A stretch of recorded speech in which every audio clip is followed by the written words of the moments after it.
இயேசுவின் நாமத்தினாலே உங்களுக்கு சுகமும் சமாதானமும் உண்டாயிருப்பதாக. எஸ்து ராஜாக்கள் 20:5 சொல்லுகிறது, உன் விண்ணப்பத்தை கேட்டேன், உன் கண்ணீரை கண்டேன், நான் உன்னை குணமாக்குவேன் என்று கர்த்தர் சொல்லுகிறார். நம்முடைய ஆண்டவராகிய இயேசு கிறிஸ்து நம் விண்ணப்பத்தை கேட்கிறவராய் இருக்கிறார், நம் ஜெபத்தை கேட்கிறவராய் இருக்கிறார். மாம்சமான யாவருடைய ஜெபத்தை கேட்கிறவர். இந்த வசனத்தை நாம் தியானிக்கும் பொழுது எசேக்கியா ராஜா வியாதிப்பட்டு மரண தருவாயில் இருக்கிறார்.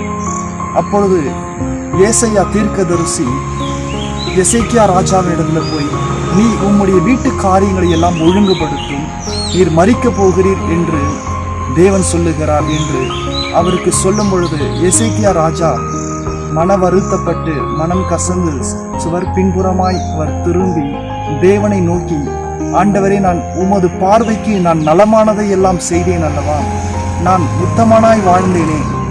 ஆண்டவரிடத்துல விண்ணப்பம் செய்யும் பொழுது அவன் திரும்பவும் ஏசாயா தீர்க்கதரிசிக்கு தேவனுடைய வார்த்தை உண்டாகிறது. தேவனுடைய வார்த்தை உண்டாகி எசேக்கியா ராஜாவிடத்திலே திரும்பி போய், இன்னும் 15 வருஷங்களை உனக்கு கூட்டி கொடுப்பாராக என்று எசேக்கியா ராஜாவிடத்திலே திரும்பவும் அவர் சொல்லுகிறதை பார்க்கிறோம்.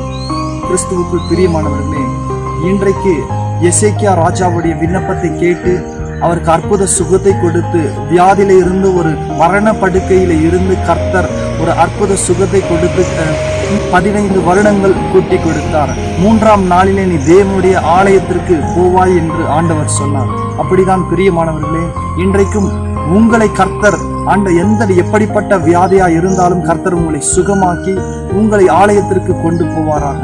ஆண்டவர் உங்கள் ஜெபத்தை கேட்பார், உங்கள் விண்ணப்பத்தை கேட்பார், அவர் உங்களை ஆசீர்வதிப்பார். ஆமென்.